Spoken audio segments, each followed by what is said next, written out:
Salty surprise. The Christmas holiday season is always special on the island of Sodor. There are presents and prizes and gifts and surprises for everyone. One snowy day, Edward and BoCo were at Brendam Docks. BoCo was shunting trucks of presents. Oh my, BoCo. The Christmas season is my favorite time of year. It's mine too, Edward. Just then, Salty trundled over. Hello, hearts. Oh, that's a fine load of presents you have there. Everyone a surprise. That's right, Salty. Now, I must hurry to deliver them to Knapford Station. They must be there in time for the children's party. Edward, do you like presents and parties? Oh, I don't have time for presents and parties. Salty, I have a branch line to run. A good run's all I need. And Edward chugged away cheerfully. Oh, I'm sure a good run isn't all Edward needs. Edward needs a Christmas present. I will find him one at once. The steamworks will have something for Edward. And Salty rolled away to the steamworks. Hello, my friend. What can I do for you? We don't normally repair diesels here. I know, matey. I've come to find a Christmas present for Edward. That's a very good idea, my friend. Look around until you find something special for Edward. Ha!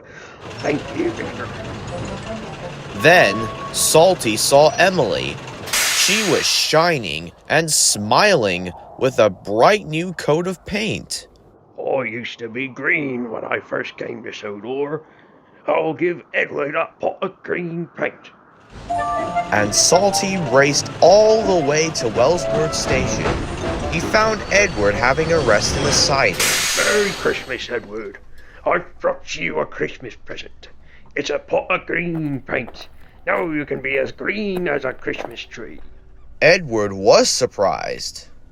Well, bust my buffer, Salty. That reminds me of a story. Tell me, Edward. Well, this story starts the day I first arrived on Sodor. Before I came to Sodor, I worked on the Furness Railway. The engines on that line were painted red, and I was no exception. When I arrived on Sodor, Sir Topham Hatt's grandfather, who was controller at the time, sent me to the works. Unfortunately, at the time, they did not have any blue paint for me. The shipment wouldn't arrive for a few days, so they repainted me green instead. But then no one recognized me, because they were all expecting a blue engine. So when I eventually got my blue paint, I decided I would never trade it for any other color. But thank you for your kindness, Salty.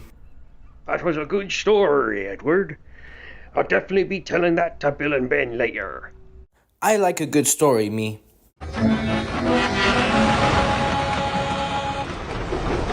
So Salty raced back along the track to the steamworks. Boy, Edward didn't want to be green. I must find him another present. I have one for you, Salty. Follow me. Kevin held high a fancy funnel. Edward's funnel is fine, Kevin. He doesn't need a new one. I know, but this one is fancy. Salty had to agree. Edward might like a fancy funnel. So Salty raced like the wind all the way to Wellsworth. Merry Christmas, Edward. I've brought you a fancy funnel. Now you will be the most special engine on the whole of Sodor. Ha! Edward was surprised. That's my funnel, Salty. That reminds me of a story about fancy funnels. Please tell me, Edward. Well, once long ago, when I first got this branch line, I was given a fancy funnel. Very like this one, except I remember it being blue. The crane lowered it onto me. Then the strangest thing happened. It shook and it shuddered. It wobbled and it wibbled. till it rolled to the ground and into the sea. Splash, sploosh, never to be seen again. So thank you, Salty, for your kindness, but I won't be accepting your fancy funnel. I see. That'd be a good story. Bill and Ben will be delighted to hear this one. I like a good story. So Salty rattled away and left the fancy funnel with Kevin to find another Christmas present for Edward. Oh, shiver me timbers, what can I get for Edward? Then, Salty saw some Christmas trees standing by Henry's forest. A Christmas tree. Oh, I'm sure that would be a very special Christmas present for Edward. So Salty collected a tree and his driver chopped a tree and tied it down. Salty raced all the way back to the docks. Edward was there collecting some cargo. Merry Christmas, Edward. Oh, I've brought you a Christmas tree. Well, bubbling boiler, Salty, that reminds me of another story. Tell me, Edward, please. Well, once, a long, long time ago, I was given a Christmas tree. It was grand, green, and great. It was placed beside the dockside. However, as the years went by, the smell of the sea made it sickly. It shriveled, shrunk, and shook like a wobbly weed until nothing was left. So thank you, Salty, for your kindness, but You won't be accepting me Christmas tree, I know. What's the matter, Salty? Oh, Edward, me hearty. All I wanted to do was to give you a Christmas present, and I haven't. Oh, but you have, Salty. Think. What do you like most of all? Well, besides the sea, a good story. Well, that's what I like too. And your gifts reminded me of times back during my first few days on Sodor. I couldn't have asked for a better present.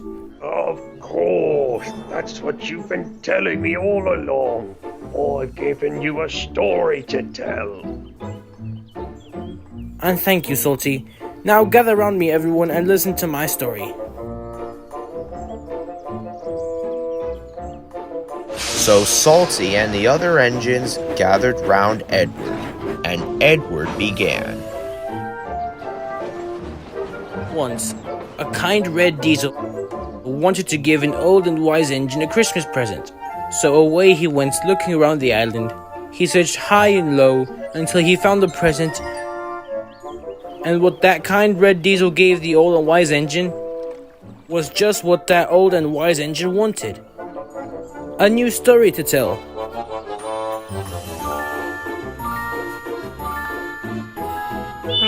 That was a wonderful story, Edward. Then Sir Topham Hatt arrived, dressed as Santa Claus. Happy Christmas holidays to all our friends at Brendam Docks. All the engines tooted and hooted, and Salty hooted loudest of all.